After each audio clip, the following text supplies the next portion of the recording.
Olá, pessoal. Espero que todos estejam bem. Vamos dar continuidade aos assuntos de método e técnicas do ensino. Estamos na nossa quarta aula, que fala sobre treinamento. Vou deixar aqui para vocês um pensamento de Vicente Falcone. Ele é um grande estudioso nessa área. Ele diz assim: sua meta é ser o melhor do mundo naquilo que você faz. Não existem alternativas. Sendo assim, nós precisamos ter excelência no que fazemos, no desempenho das nossas atividades e das nossas atribuições como futuros enfermeiros. Bom, os objetivos dessa nossa aula é mostrar a importância do processo de treinamento para a conquista da qualidade do trabalho desenvolvido dentro da instituição e ensinar a montar um treinamento. Ou seja, para que eu possa fazer meus procedimentos e processos de trabalho de forma adequada, com qualidade, eu preciso treinar aqueles procedimentos antes da sua realização. Assim, eu vou poder prestar uma assistência com qualidade e livre de riscos e danos para o paciente. De que depende a produtividade e o bom desempenho das minhas atribuições dentro do serviço? Será que seria conhecer as minhas atribuições? Será que seriam fazer os meus processos de trabalho com qualidade, com perícia, tá? Sabendo realmente o que eu estou fazendo? Sim. Para eu desempenhar o meu trabalho com propriedade e produtividade, eu preciso conhecer esse trabalho. Eu preciso conhecer os procedimentos. Justificativas para treinar. Por que será que eu devo treinar a minha equipe? Primeiro, a competição intensificada. Com a globalização e o grande número de enfermeiros que se formam anualmente, vai ter muito enfermeiro no mercado, e os enfermeiros que tiverem um bom treinamento e um bom conhecimento, eles serão absorvidos com certeza mais facilmente. Mudanças tecnológicas. Todo dia a gente está tendo novos equipamentos, novos procedimentos dentro do hospital, e aí a gente precisa estar bem treinado para poder utilizar esses novos recursos. Busca de um aumento da produtividade com qualidade, ou seja, eu vou poder fazer um procedimento mais rápido, né? Fazendo o procedimento mais rápido, eu vou atender o paciente mais rápido e com qualidade, que essa qualidade, né, vai dar segurança ao processo. E treinamento tem a finalidade de melhorar as habilidades do profissional no desempenho de suas funções e aprimorar as técnicas já aprendidas. Então, quando eu treino, eu aprimoro o que eu já sei. Então, se de repente eu for passar uma sonda vesical de demora e eu fizer um treinamento para passar a sonda vesical de demora, eu vou relembrar, né, aquele meu técnico, aquele meu enfermeiro, passo a passo, né, do processo de passagem de sonda vesical de demora. Sendo assim, eu vou ter uma rapidez maior, né, nesse procedimento e a qualidade de segurança, deixando para o paciente livre de infecção.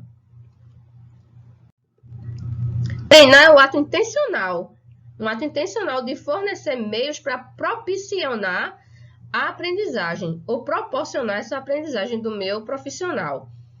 Significa garantir que esse processo, né, e esse funcionário vai dar um retorno a essa empresa, a esse hospital.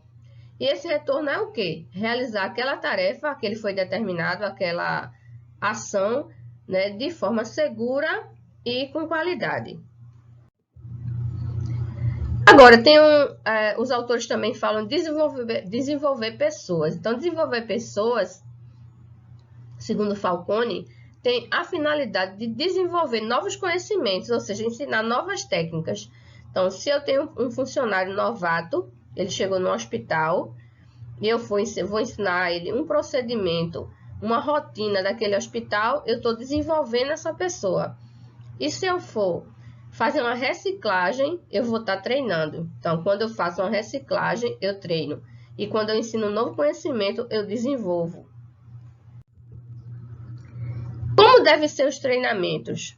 Bom, treinamento tem que ser claro, preciso, focado, não é? Tem que ter um treinamento de acordo com as necessidades existentes. Por exemplo, se você é um enfermeiro de obstetrícia, então por que eu vou treinar, por exemplo, irrigação de sonda vesical para cirurgias de prostatectomia radical?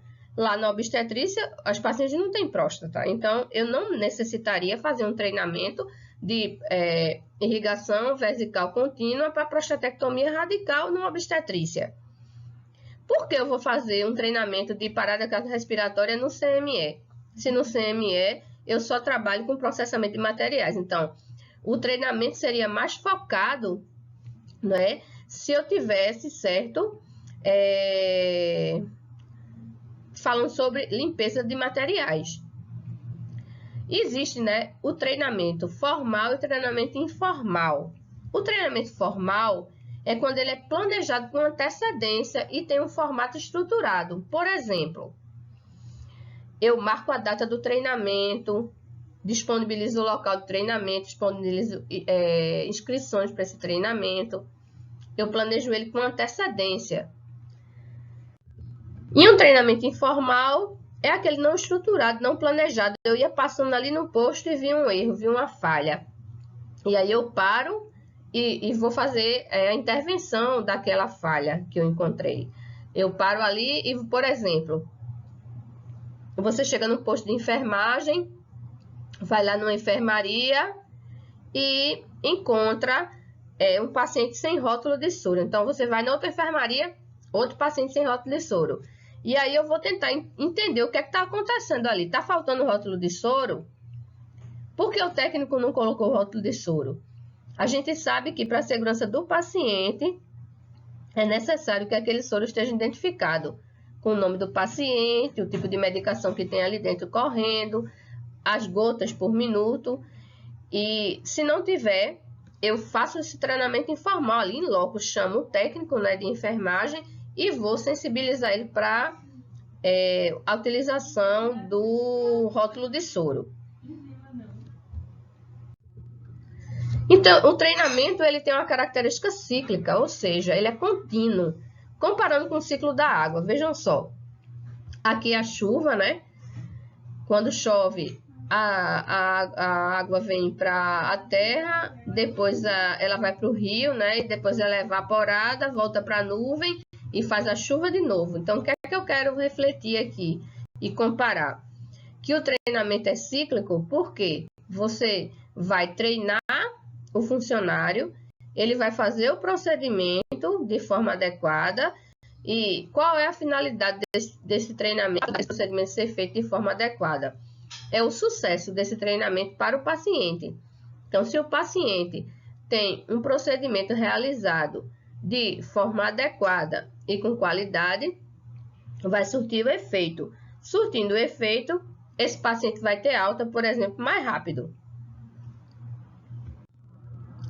Então, o treinamento possui 4 etapas. Primeiro, diagnóstico ou levantamento. Segundo, desenho ou planejamento. Terceiro, implementação ou execução. E quarto, avaliação. Esse levantamento das necessidades desse treinamento, como é que é feito? Então, é o diagnóstico. Qual é o treinamento necessário ali para aquele setor? O que é que eu vou precisar treinar? O que foi que eu observei nesse setor de necessidade para fazer o treinamento? Então, a gente vai fazer algumas perguntas, né, para responder como deve ser feito esse levantamento das necessidades do treinamento. O que deve ser ensinado? Qual foi a necessidade que eu levantei ali naquela área? Bom, se a gente pensar na atualidade, né, nessa pandemia, seria, por exemplo, que deveria ser ensinado a higienização das mãos. Então, esse seria o tema do nosso treinamento. Quem deve aprender? Vamos direcionar para os profissionais de saúde? Então, esse treinamento de higienização das mãos seria direcionado para os profissionais de saúde. Quando deve ser ensinado? Então, qual o dia? Como deve ser ensinado? O dia deveria ser marcado, por exemplo, uma aula no auditório, ou então fazer em loco no posto de saúde, eu passar em cada posto de saúde e fazer o treinamento, lembrar, né, de como faz a higienização das mãos de forma adequada, fazer uma sensibilização desse profissional para realmente higienizar as mãos. Onde deve ser ensinado, como eu já falei, ou no auditório, ou lá no posto de enfermagem mesmo. Como deve ser ensinado? Então eu vou escolher a prática para ensinar a higienização das mãos. Lá no posto de saúde tem tudo o que eu preciso. Tem a água, tem o sabão, tem o papel. Então, eu ensinaria ali mesmo, em loco. Então, quem deve ensinar? Eu mesmo, a enfermeira da educação permanente, eu posso trazer um convidado para fazer esse treinamento. O levantamento das necessidades de treinamento, né, faz o diagnóstico das carências em 2 diferentes cenários. Vai existir o cenário com ação corretiva e o cenário para ação preventiva. Então, o cenário relativo à ação corretiva seria a realização de um treinamento após uma falha ocorrida. Então, esse treinamento teria a finalidade de corrigir esse erro. Vou dar um exemplo que aconteceu, um exemplo verídico que aconteceu em uma UTI de pediatria dentro aqui do estado de Pernambuco. A técnica de enfermagem ela fez 10 vezes mais a dosagem de insulina em uma criança. Quando ela terminou de fazer, ela verificou que a criança entrou em convulsão. E aí, quando ela olhou, ela percebeu que ela fez uma dosagem 10 vezes maior daquela insulina que tinha sido prescrito. Então, ela correu, chamou o enfermeiro, chamou o médico, fizeram glicose e, graças a Deus, a criança não morreu. Mas a chefe ali da UTI, ela pediu imediatamente um treinamento para todos os funcionários, todos os técnicos de enfermagem, um treinamento sobre a administração de insulina, como utilizar de forma adequada aquelas seringas que são milimetradas. Um cenário com ação preventiva, por exemplo, a antecipação de um treinamento. Não aconteceu o erro ainda, mas para prevenir que aconteça. Um exemplo,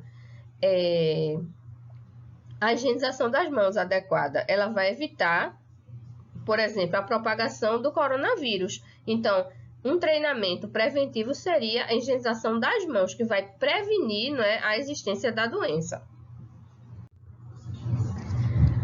Esse planejamento, né, ele precisa ter partes, ele precisa seguir uma metodologia. Nesse planejamento, eu vou classificar ele quanto ao uso, o tempo, o local de aplicação. Quem vai ser o instrutor? Certo? Eu tenho que definir quem vai ser o instrutor. Pode ser o convidado ou pode ser eu. Se por acaso o enfermeiro da educação permanente dominar aquele tema. Uso. Quais são os equipamentos, ou seja, recursos didáticos que eu vou utilizar? Vou usar vídeo, data show, projetor, materiais, apostilas, panfletos, cartilhas. O que é que eu vou usar? Local. Qual é o local do treinamento? Vou fazer na sala de treinamento, onde tem um manequim. Vou fazer no laboratório, vou fazer no auditório, vou fazer no próprio posto de enfermagem. E o tempo? Qual é o cronograma desse treinamento? Quantos dias vai ser o treinamento? Quais são os dias do treinamento? Qual é o horário do treinamento? Então, eu preciso definir tudo isso. Depois que eu definir esse planejar, né? Depois que eu levantar e planejar, eu vou executar o treinamento. Então, a execução desse treinamento é a sua realização. Deve suprir as necessidades de aprendizagem detectada. Então, eu faço um levantamento do que eu preciso, né, de treinamento para aquele hospital. E depois executo o treinamento, tá?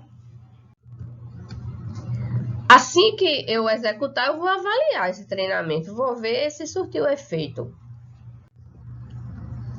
Tem por finalidade aferir os resultados conseguidos, comparando, né, com aquilo que foi planejado e esperado. É preciso estar ciente do tipo de retorno que eu quero ter com esse treinamento.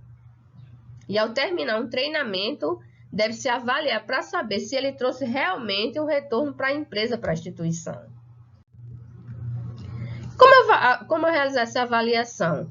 Por exemplo, eu posso fazer um questionário antes, né, do treinamento e depois que eu prestar o treinamento para verificar o número de acertos das respostas antes e depois. Então, a hipótese é que depois do treinamento as pessoas consigam responder de forma mais adequada aquele questionário. Também existe a observação de campo. Como seria? Eu chego no posto de enfermagem e verifico como é que o técnico está diluindo a medicação. Então, isso é uma observação de campo. Verifico se, depois que o técnico volta da assistência ao paciente na enfermaria, se ele higieniza as mãos. Então, essa observação é a observação lá onde está ocorrendo a assistência. Análise dos indicadores. Por exemplo, a UTI de adulto, no mês de fevereiro, teve uma estatística de 3% de infecção da corrente sanguínea. Então, foi feito um treinamento no mês de fevereiro, março, sobre higienização das mãos. Foi comprovado por estudos que no hospital, né, verificaram os micro-organismos que tinha ao redor do paciente, por exemplo, na cama, na bomba de infusão, no ventilador mecânico, no lençol, fizeram a cultura daquelas áreas ali e viram as bactérias que estavam presentes naquela área. E quando foram os pacientes que iam a óbito, né, por septicemia, por infecções hospitalares de corrente circulatória, eles verificaram que eram as mesmas bactérias que estavam nesses ambientes que eu falei para vocês. As bactérias que estavam na corrente sanguínea do paciente eram as mesmas bactérias que estavam no respirador, que estavam na cama, que estavam na bomba de infusão. Então, foi verificado que quando o técnico ia manipular o catéter central para injetar medicações ou soro, eles não higienizavam as mãos. Então, estavam levando do meio ambiente que circundava o paciente as contaminações, as bactérias para o paciente, levando os pacientes a óbito. Então, se em fevereiro tinha 3%, depois que eu fiz o treinamento de higienização das mãos, e em maio foi feito um novo levantamento dessa estatística e deu 1% ou 0,5%, significa que o treinamento foi eficaz, a minha avaliação do treinamento. Agora, se deu 10%, esse treinamento não foi eficaz. Então, eu tenho que repensar esse treinamento. Apresentar os relatórios. Então, mensalmente é necessário apresentar os relatórios sobre os treinamentos que foram feitos no hospital.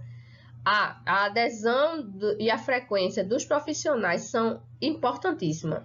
Você saber se aquela quantidade de vagas que foram dadas foram preenchidas 100%. Para você saber se os funcionários foram para o treinamento e fazer uma busca ativa aí atrás de saber, caso eles não tenham participado do treinamento, por que não participaram. E verificar a abrangência. Ora, vai existir treinamentos que podem abranger o hospital todo, por exemplo, a higienização das mãos. Mas vai existir treinamento que só vai ser específico para aquela área. Por exemplo, reanimação cardiopulmonar. Vai ser bem interessante para o público-alvo da UTI, da emergência, mas não vai ser interessante, por exemplo, para o pessoal do laboratório. Limpeza de material médico hospitalar. Vai ser interessante para o pessoal do CME, mas não vai ter interesse para o pessoal que está lá na emergência, certo? Então, essa abrangência também você tem que verificar o tema, o título do treinamento e verificar a quem de direito esse treinamento é interessante. Para eu projetar um treinamento, eu preciso de uma tabelinha dessas. O tema, eu coloco aqui, a data que vai ser realizado, a hora, o local, os recursos que vão ser utilizados, o número de vagas disponíveis e quem vai ser o público-alvo. Aqui é um exemplo, ó. Vou fazer um treinamento sobre ressuscitação cardiopulmonar para UTI. Vou ver a avaliação da adesão. Primeiro foi disponibilizado 60 vagas, que seria 10 vagas por turno, né, de 12 por 60. Então, 12 por 60 são 6 plantões. mas só tiver 30 técnicos presentes ou 30 profissionais. Então, eu vou procurar saber o que foi que aconteceu para que esses funcionários não fossem treinar. Então, essa adesão ela vai ter que ser em torno de 100%. Só não ir para quem estava doente ou de férias. Mas os funcionários que estão no plantão, né, naquele período do treinamento, precisam ir fazer o treinamento. A adesão ao treinamento. Primeiro, a gente tem que conquistar e motivar o grupo para ir treinar. Sensibilizar, né, o grupo de que ele é necessário que ele treine. Mostre a necessidade e a importância para aderir ao treinamento. Consulte as dificuldades para a adesão. Não adianta impor pela força ou pela punição, certo? Porque senão as pessoas vão ficar lá com raiva de corpo presente só. Eu trouxe aqui para ilustrar, tá? Uma fábula, é a fábula do Esopo. Ela fala sobre o vento norte e o sol.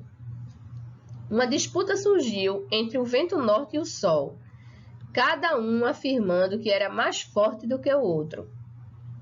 Para provar o que cada um dizia, eles concordaram em mostrar seus poderes para um viajante que, vestindo um casaco, caminhava pela calçada.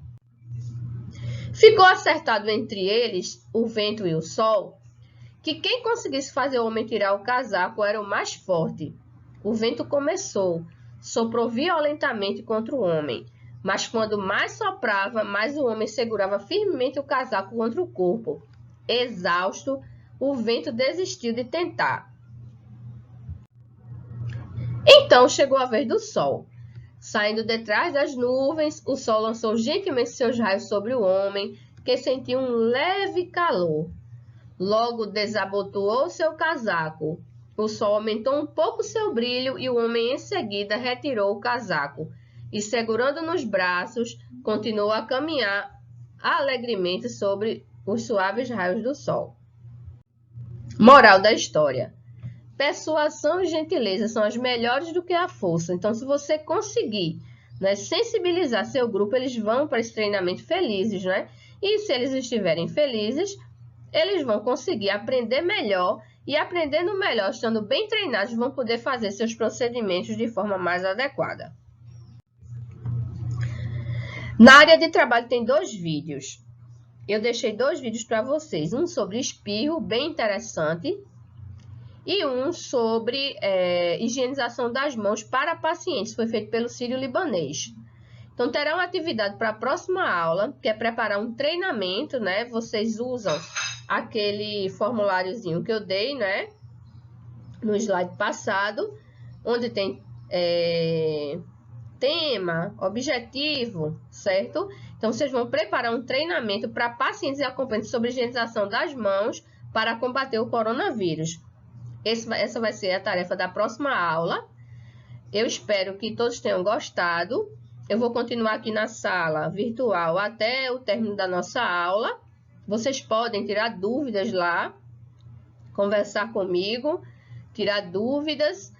E na semana que vem nós estaremos aqui novamente, né, para corrigir essa atividade, né, discutir essa atividade com vocês e dar uma próxima aula. Essa atividade também vai estar lá na área de atividades de vocês. Até logo, e ao fim do término dessa aula, né, dessa videoaula, eu estarei, como eu já falei, com vocês até terminar o tempo da aula.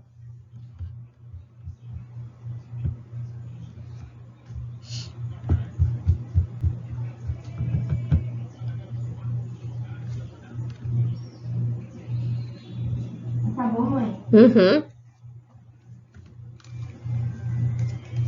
Não é porque não certo.